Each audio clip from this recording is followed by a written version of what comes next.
Well, thank you. Certainly disappointed locker room.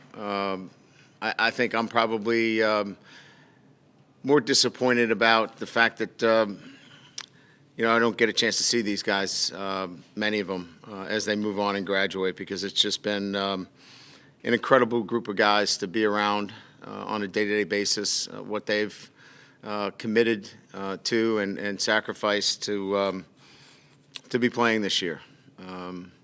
So from that perspective, the game aside, it's a pretty disappointing feeling that we've played our last game. Congratulations to Alabama. They're a fine football team. They made the plays today. Today was about making plays. They made them on the perimeter. Their skill players showed up today, and as they have all year, made it difficult for us. We battled. I thought we did some of the things that we wanted to today, but we simply didn't make enough plays. We're going to continue to battle, continue to recruit, and continue to put ourselves in this position to win a national championship. So, again, proud of my guys, proud of their battle, the way they battled today against a very good football team, and just wish we made a couple more plays when we had the opportunity. Okay, at this time, we'll go ahead and take questions. Again, please use the raised hand function to indicate you'd like to ask a question. The first question will come from Dennis Dodd. Dennis, your line is open. Brian, after admittedly, obviously getting better and getting back to this place in the playoff, how frustrating is it to just be, sort of in the same place competitive-wise? I don't know what the question is. What's the question, Dennis? How frustrating is it to get to a playoff again and lose by this margin? The margin is not the issue. Losing is losing. And I don't know really what the inference is. This football team battled, and they made a few more plays on the perimeter. I'm not sure really what the question is. When you lose football games, there's a few more plays that you have to make. We had the opportunity. You watched the game. I watched the game. We did not score in the red zone when we had opportunities. We moved the ball into the red zone. We missed a field goal. We had two opportunities in the red zone to score where this would be a competitive football game, and we didn't make enough plays. This wasn't a matter of getting knocked off the ball or not having enough players to compete against Alabama. This was about making plays. And so, I guess everybody needs to continue to carry this narrative that Notre Dame's not good enough. Look at the scores of the games that Alabama's played all year, and I think we need to start to change the narrative a little bit. This team was out there competing and having a chance to win, and proud of the way our guys competed. All right, the next question will come from Pete Sampson. Pete, your line is open. Brian, as you look at it, and you feel like the program has gotten a lot closer, what's the first next step you feel like you guys could take or need to take? I don't know how I need to keep – I really don't want to continue to go down this path. We're going to keep getting here, okay? And we're going to keep banging at it. And you guys watched the game, didn't you? They made plays on the perimeter. They made some dynamic plays. They have the college football player of the year who made some dynamic plays. We battled. We were right there. So we're going to keep getting back here. And I'm sorry if you don't like it or if the national media doesn't like it, but we're going to go back to work. We're going to keep recruiting, and we're going to put ourselves back in this position again. And I think our kids battled and played really hard and physical. We ran the ball today. And I'm not taking it personal because these questions keep coming up like we have to reinvent ourselves. We were physical today. They were dynamic on the perimeter like they have been all year. This is a really good football team. And we're just going to keep recruiting and keep playing, and we're going to keep putting ourselves in this position. And that's all we can do. All right, your next question will come from Steve Bolton of WZZN. Go ahead, Steve. Coach, congratulations on a successful season. Well, that would be nice if our local people would have felt that way, but they don't use any of those kinds of terms. This is always about, where our program needs to go. So I really appreciate that. Thank you. Yes, sir. I was hoping, since now you've played Alabama and Clemson, how do those two teams compare, Coach? Yeah, that's a good question. I think both of them have dynamic players on the perimeter. I think overall they're really closely matched teams. Both have explosiveness, I think, on the offensive side of the ball, I think defensively, I think that whoever really plays the better defense will probably have the edge. Now, I don't know, much about the Ohio State situation, and you didn't ask me, but that would be how I compare those two teams.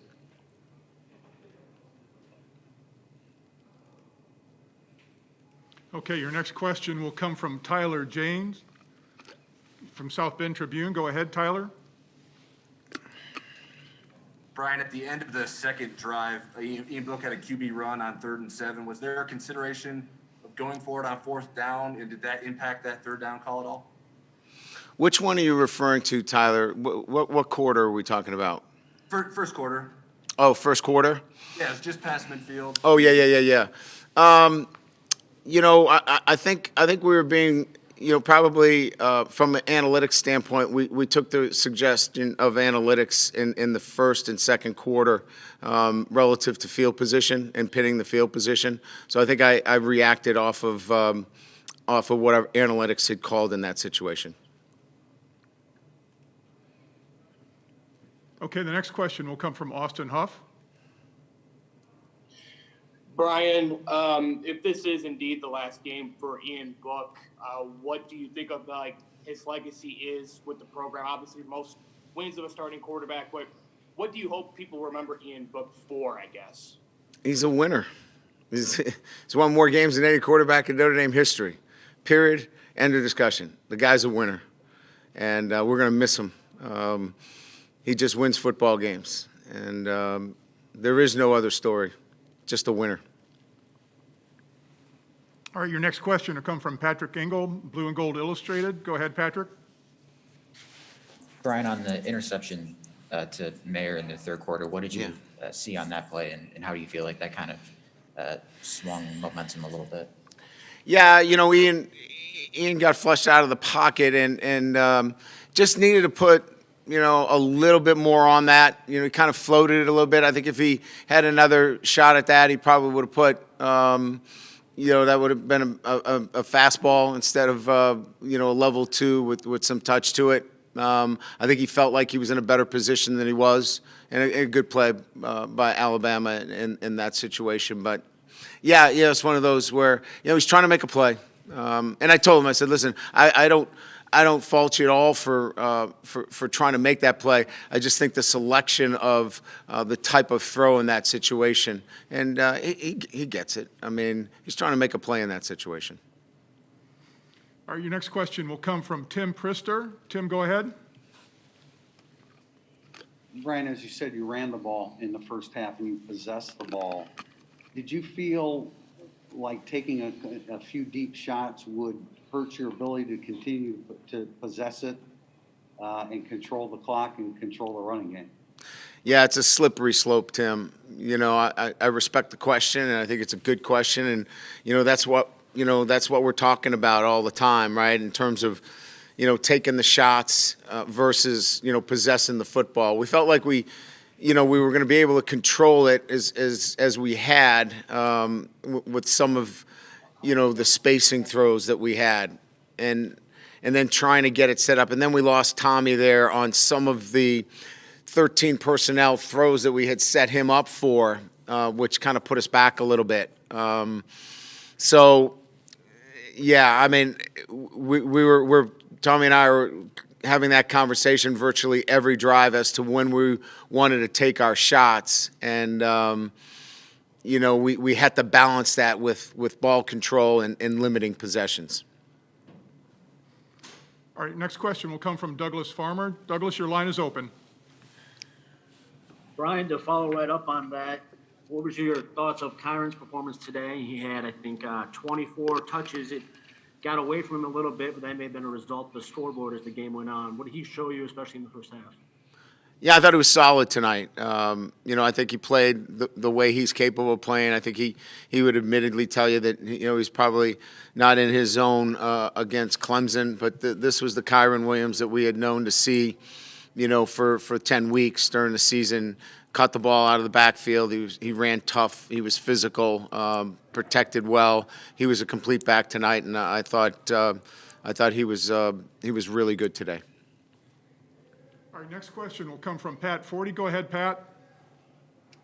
Yeah, Brian, just on the first three Alabama possessions, they made a lot of spectacular plays with great athletes there. Were you misaligned in any of those situations, or was that just them making better plays? Well, I would say no, we weren't misaligned, but we felt like we could get and rally to them a little bit more physically. As you know, Pat, they exploited some matchups into the short field where we thought we could get out and box that a little bit better, and it didn't happen. And then the bubble to the field.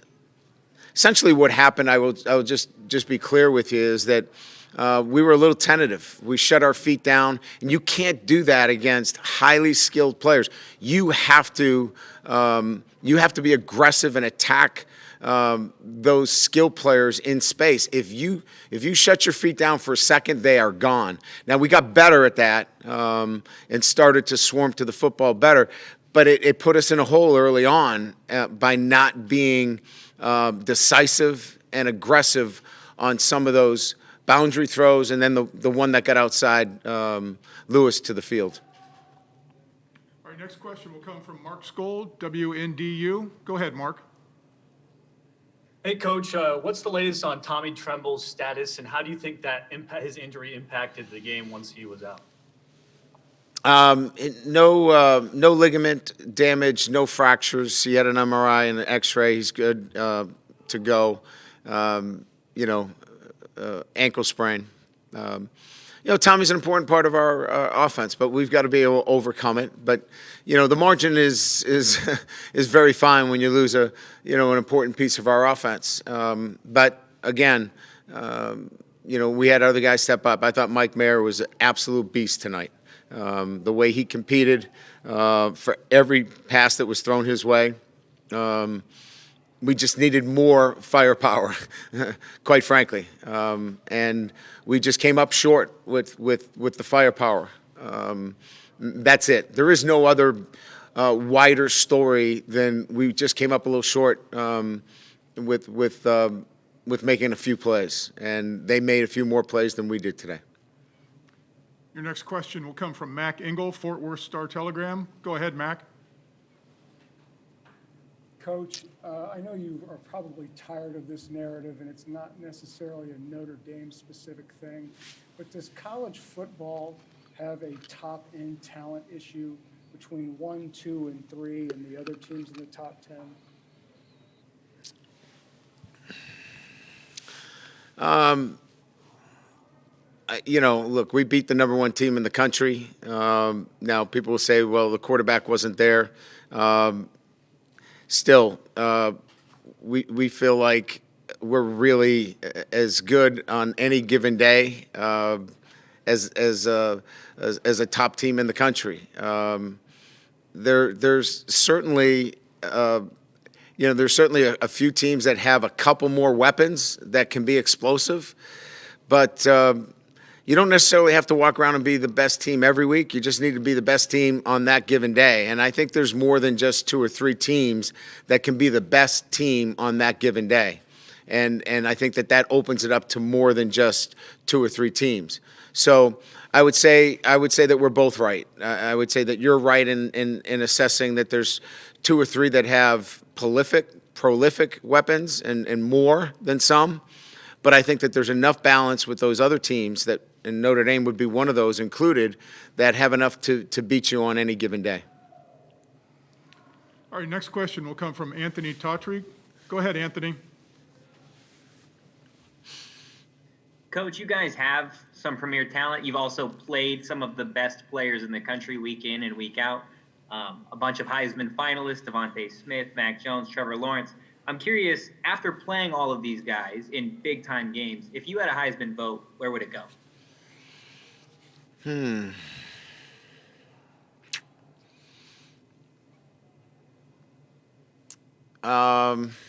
Boy, I'll tell you, Lawrence, Jones, Harris,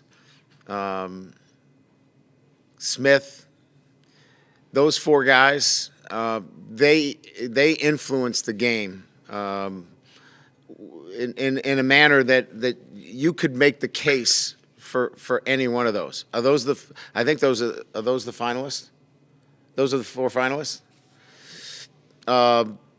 They're all capable of handling that trophy without feeling as though they shouldn't have it in their hands. They're that good, all of them. And Harris is multidimensional, physical at the point of attack, soft hands, runs great routes, makes you work to get him down on the ground as well as any back that we've seen. So I would put him right in that category as well. Okay, we'll take 2 more questions. The next one will come from Chris Heidel of Herb FM. Go ahead, Chris. Hi, Coach Kelly. Sorry for the tough loss tonight down there. Question for you. With Devon Smith, the wide receiver for Alabama, if you had a vote for the Heisman, would he be your vote for the Heisman Trophy? Were you not paying attention to the last answer? Yeah, I was listening. Yes, Okay. I was listening, sir. All right. Yeah, I was just thinking, he's so good, dynamic, I think. Okay, then I'll give it to him. Okay. Thank you. And we'll take 2 more.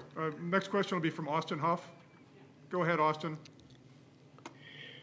Brian, who would you vote for the Heisman? I'm kidding. Please don't answer that. Listen, I think that's a good question. Thank you. Appreciate that.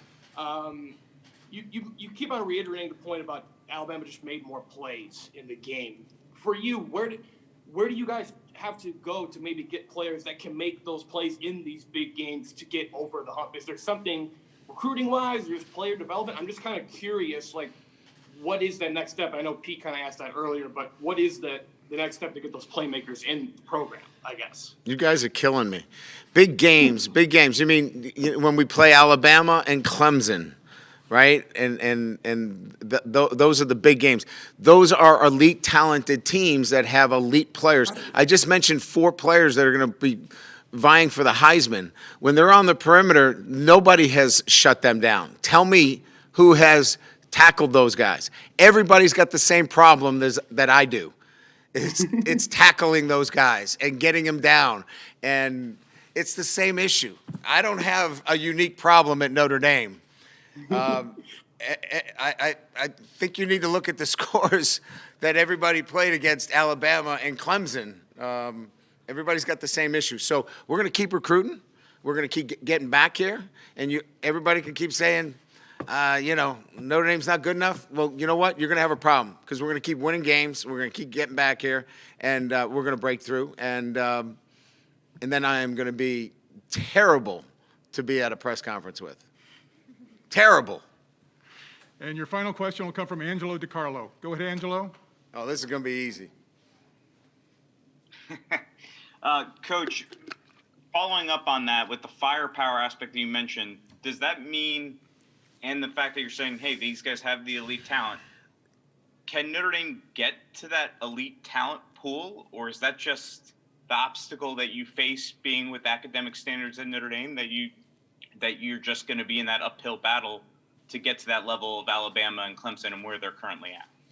No, we think we can get there. I mean, look, we were physical. We ran the football. There wasn't a physicality issue out there. Last time we played Alabama and Clemson, I felt like there was a physicality issue. We've got that. We know where that story needs to end. We got to continue to find more playmakers, and we'll keep working at it. We're committed to doing it, and we're not going away. So, great year. It's not where we wanted it. We wanted to win a national championship, but Notre Dame Nation, you guys can get some sleep, recharge your battery, and we're going to get ourselves back in this position again. So you don't need to jump off a bridge, a building. We're going to keep working. We're going to rededicate ourselves in the off season, back in the weight room, and we'll hope to get right back here in Dallas next year. All right, very good. Thank you, Coach, for your time. Thank you. As a reminder, these are transcripts will be